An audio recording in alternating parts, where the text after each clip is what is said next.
दोस्तों, heart attack आजकल बहुत कॉमन है। आप सुनते होंगे यंग आदमी को हार्ट अटैक हो गया। तो ये हार्ट अटैक में कारण क्या होते हैं ये समझाऊं। पर पहले आपको बता दूं, हमारे हार्ट को हर वक्त ऑक्सीजन भरा हुआ ब्लड चाहिए, और वो कौन देता है? Coronary arteries. 3 ट्यूब होती है जो हार्ट को ब्लड सप्लाई करती है, और इनके अंदर जब चर्बी जम जाती है तो धीरे धीरे हार्ट की ब्लड सप्लाई कम होती है।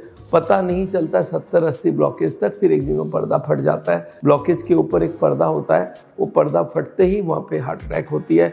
और इस दौरान में कुछ इन्फ्लामेटरी सेल्स आती है, कुछ प्लेटलेट डिपॉजिट्स होती है, और जब पर्दा फटता है तो वहाँ से कुछ केमिकल्स निकलता है, कुछ प्लेटलेट्स होती है, और वो जैसे ही वो पर्दा फटता है, इसको बोलते हैं रप्चर हो जाना। संग संग प्लेटलेट जो होती है, जो हमारे खून का कणा है, वो एक साथ जुड़ जाती है और क्लॉट बना देती है। जैसे 80 ब्लॉक था और क्लॉट होते ही 100 हो गया। तो ये 100 होते ही वो हार्ट का एक हिस्सा डेड होने लगता है, और इसी को बोलते हैं हार्ट अटैक। मसल सेल मरने लगती है और वो परमानेंट डैमेज कर देती है। तो इसलिए आपको हार्ट अटैक का मीनिंग मालूम होना चाहिए। अब हार्ट अटैक के कारण कौन से होते हैं? देखिए, हार्ट अटैक के पहले यूजुअली ऐसा नहीं कि सडनली हार्ट अटैक होना है, इसका मतलब ब्लॉकेज ही नहीं था।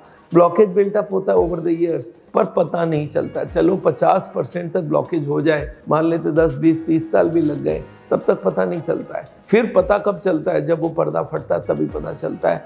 तो आपको इन एडवांस मालूम होना चाहिए क्या क्या चीज़ अगर आपके है तो आपको ध्यान रखना पड़ेगा। पहला काम है आपको लिपिड प्रोफाइल चेक करना है। कोलेस्ट्रॉल जमती है, ट्राइग्लिसराइड जमती है, ये दोनों को लिपिड प्रोफाइल से पता चलता है, और एक गुड कोलेस्ट्रॉल है वो भी पता चल जाता है। तो ये 3 चीज़ को आप जरूर चेकअप कराइए। ये अगर हाई है तो हार्ट अटैक के चांसेस बहुत है, और ये जेनेटिक भी होता है। आप खाने में ना भी खाओ, कोलेस्ट्रॉल होती है नॉनवेज में और दूध में, और ट्राइग्लिसराइड होती है तेल में और ड्राई फ्रूट्स में। अगर आप नहीं भी खाते फिर भी ये आपके बॉडी में बनती है कुछ जेनेटिक केसेस में। तो ये 2-3 को याद रखिएगा। और उसके संग अगर आपको ब्लड प्रेशर है, अगर शुगर है, अगर आप स्मोक करते हैं, तो chances of heart attack become much more. और अगर आपकी ब्लड प्रेशर के साथ आप अगर कोई भी कारण से बहुत ज़्यादा टेंशन में है तो बीपी ज़्यादा बढ़ती है, वो हार्ट अटैक को प्रिसिपिटेट कर सकती है।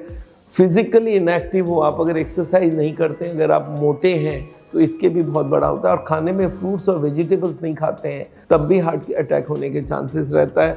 आपकी ब्लड शुगर को 100 से कम रखिए, और जो फास्टिंग को और पीपी को 140 के कम रखिए, और जो HbA1c 3 महीने का जो शुगर होती है उसको 6.5 से कम रखिए। और आप नींद भी पूरा लीजिए। नींद कम होने से भी हार्ट अटैक के प्रिसिपिटेट होता है। चेकअप कराते रहिए, और अगर कोई डॉक्टर आपको दवाई दे रहा है बीपी शुगर कंट्रोल करने के लिए, तो उसको छोड़ना नहीं है। दोस्तों, ये सारी चीज़ों को आप ध्यान रखिएगा। अगर इनमें से कुछ भी चीज़ आपके पास है तो याद रखिएगा हार्ट अटैक होने के पूरे चांसेस रहते हैं, और इनको आपको रोकना है, और इन एडवांस रोकना। होने के बाद तो सब कोई कर लेते हैं, पर पहले अगर आप इसको ध्यान दे देंगे। आज भी हमारे पास कोई पेशेंट आए थे, उनके दोनों भाई को ऑलरेडी हो चुका हार्ट अटैक, हार्ट की बीमारी हो चुकी है। वो बोले डॉक्टर साहब मैं 3rd हूँ, मेरे को ना हो। जब हमने लिपिड प्रोफाइल कराया तो पता चला उनका भी कोलेस्ट्रॉल हाई है, उनका भी ट्राइग्लिसराइड हाई है। अभी हमने CT एंजियोग्राफी करने भेजा है। अगर CT एंजियो में कुछ ब्लॉकेज आती है तो इनको हार्ट अटैक से हम लोग पहले से ही बचा लेंगे, उनके सारे कारणों को ख़त्म करेंगे,